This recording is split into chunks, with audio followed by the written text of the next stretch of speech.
The Mirror by Vaikom Muhammad Bashir. It is the story of a doctor who has just started his medical practice.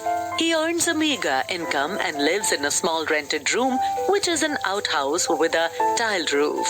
The beam on which the gable is supported is full of rats, which keep moving in and out of the room. The room has no electricity supply. One summer night, the doctor takes his dinner at a restaurant and returns home. As the doctor opens the door of his room, he hears a noise from above.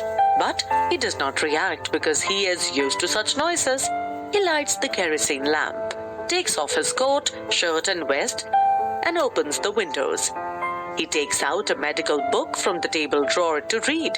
He keeps it on the table on which a lamp, a large mirror, and a small comb are placed. He opens the book and sits down. As he's sitting in a chair in front of the mirror, he looks at his image.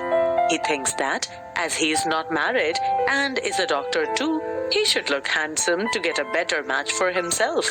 He decides to shave daily, grow a thin mustache, and keep an attractive smile on his face. Gradually, his thoughts shift from self-admiration to planning for his marriage. He thinks that he would marry a rich doctor having a good practice. He would choose a fat lady as his wife so that she would not be able to run fast and catch him in case she chases him for doing some mistakes. He's so engrossed in daydreaming that he does not pay attention to the sudden silence. The rats have stopped scampering and there is a sound of something falling behind him. It happens so instantly that he does not get any time to react. By the time he turns around to see, a snake has wriggled over the back of the chair and lands on his shoulders. It coils around his left arm so firmly that his arm starts aching.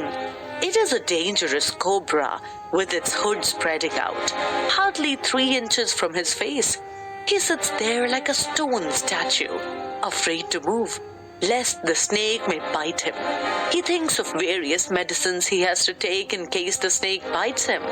In this moment of fear of death, he realizes that God has punished him for being too proud and arrogant. The moment he accepts his true worth, the snake turns his head and looks into the mirror.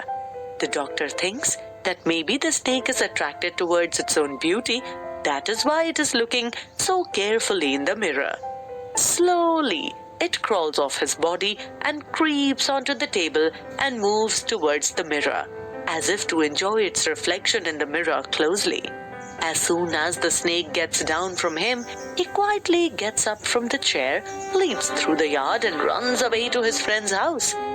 The next day in the morning, the doctor along with his 2 friends goes to his room to bring out his belongings from there. The room has been cleaned out. Some thief had removed most of his things the previous night and left behind his dirty vest, maybe to insult him.